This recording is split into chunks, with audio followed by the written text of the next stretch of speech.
ช่วงนี้ได้เวลาไปติดตามข่าวภาคภาษาอังกฤษ NBT World News Brief กับคุณกฤติกาครับสวัสดีค่ะ Thank you for joining us for the morning edition of NBT World News Brief with Kritika Kluat. Prime Minister Anutin Chanvirakul reaffirmed that Cambodia must comply with all existing agreements before any talks can take place, regardless of who offers to mediate. Responding to reports that former U.S. President Donald Trump may offer to mediate the talk between Thailand and Cambodia, Anutin said while such offers show good intentions, the main issue remains Cambodia's obligation to honor the contracts it has signed. He stressed that Thailand was the victim of aggression, and negotiations can only begin once Cambodia provides assurance that it will not violate Thailand's sovereignty again. The Prime Minister also said that Thailand has laws and response plans ready ahead of the Friday deadline for Cambodian nationals to evacuate occupied areas, warning that any violation of Thai sovereignty will not be tolerated. When asked about Cambodia's previous nomination of Trump for a Nobel Peace Prize, Anutin said it was irrelevant, emphasizing his focus is solely on protecting Thailand's interests. Now let's move on to the economy. The Ministry of Energy is launching a 4-month Quick Big Win campaign aimed at cutting household energy costs, boosting the economy, and accelerating the country's shift toward low-carbon energy. Energy Minister Attapon Rerkpiboon announced the plan, which focuses heavily on expanding solar power, while confirming that prices for diesel, electricity, and LPG will be frozen at current levels to protect consumers. The plan includes 4 key solar projects. A major highlight is the Community Solar Farm program, where private investors will build farms to generate 1,500 megawatts and sell electricity to local communities at under 3 baht per unit. Another initiative will install 1,200 solar-powered water pumps across more than 112,000 hectares of farmland to support the agricultural sector. Households will also benefit from a new tax incentive, allowing homeowners to claim deductions of up to 200,000 baht for installing solar panels, with a target of reaching 90,000 households. Additionally, floating solar farms will be developed at 3 major EGAT dams. For the industrial sector, the ministry is promoting direct clean power purchase agreements to expand clean energy infrastructure in the Eastern Economic Corridor, aiming to add another 2,000 megawatts of capacity. The entire campaign is projected to inject over 700 billion baht into the economy, creating 16,000 jobs and cut annual carbon emissions by 10 million tons. The World Bank is warning of economic volatility in East Asia, projecting Thailand's growth at 2% this year, amid slowing trade and domestic challenges. The World Bank has raised concerns over economic uncertainty across East Asia and the Pacific, citing weak global trade, geopolitical tensions, and a slowdown in the new business formation as key challenges.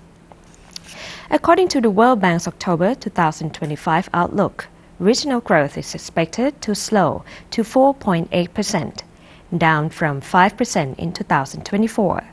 Vietnam is forecast to lead with 6.6% growth, while China, Cambodia, and Indonesia are each projected at 4.8%. Thailand, however, faces the slowest pace at 2%, reflecting domestic constraints and weaker business activity. The official noted that while inflation remains a risk in some countries, Thailand and China are also vulnerable to deflation. Thailand has maintained a loose monetary policy, lowering interest rates to stimulate inflation and support growth. The World Bank also warned that employment could face further pressure as automation and artificial intelligence replace traditional jobs, especially in manufacturing. The decline in new startups adds to concerns about future job creation.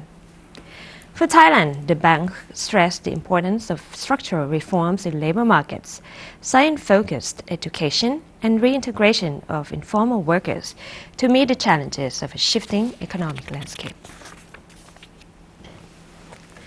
Consumer confidence in Thailand has improved for the first time in 8 months, boosted by the optimism toward the new government and economic stimulus measures. The University of Thai Chamber of Commerce reported that the Consumer Confidence Index for September rose to 50.7, marking its first increase in 8 months. The uptick comes as citizens express hope that Prime Minister Anutin Chanvirakul's administration can revive the economy, particularly through the Kola Krung Plus co-payment program. Despite the positive sentiment, concerns remain over global trade tensions and the ongoing Thai-Cambodian border dispute, which could slow economic recovery. The cost of living index fell to 17.6, the lowest in nearly 3 years, reflecting continued challenges for households.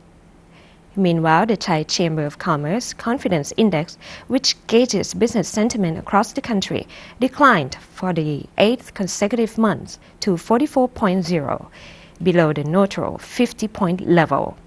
Weakness was seen in consumption, trade, industry, services, employment, investment, tourism, and agriculture, although industrial confidence remained above 50. University officials noted that public optimism toward the new cabinet and government stimulus policies has encouraged spending and could support a steady recovery in consumer confidence moving forward. However, business confidence remains subdued due to uncertainties in global markets and border trade issues.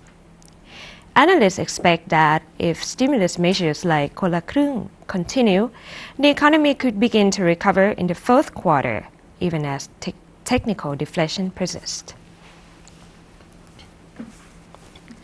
And the lighter story to end with, Bangkok has been named the top holiday destination in Asia by Smart Travel Asia magazine, with several hotels in Thailand also earning top regional honors. Online travel magazine Smart Travel Asia announced the results of its annual Best in Travel poll, which highlights readers' top choices across categories such as holiday destinations, cities for meetings, airlines, and airports. Bangkok ranked first in the holiday destinations category, followed by Tokyo, Bali, and Chiang Mai. The Thai capital also placed second among top cities for meetings, just behind Singapore. Founded in 2003, Smart Travel Asia provides independent travel reviews and has conducted the annual Best in Travel poll since 2005 to capture readers' insights on travel trends and preferences.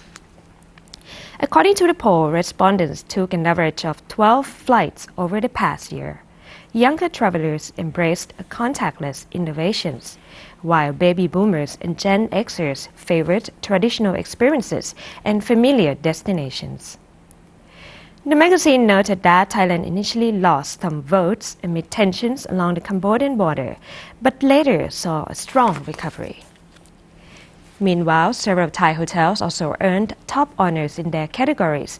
Centara Grand Mirage Beach Resort Pattaya was named Best Family Hotel.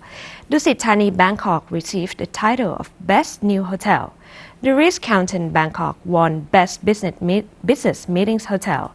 And Amanpuri Phuket was voted Best Luxury Hotel.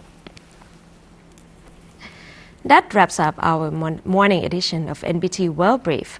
For more stories and updates, simply scan the QR code on your screen to access our full coverage across all media platforms. Until next time, สวัสดีค่ะ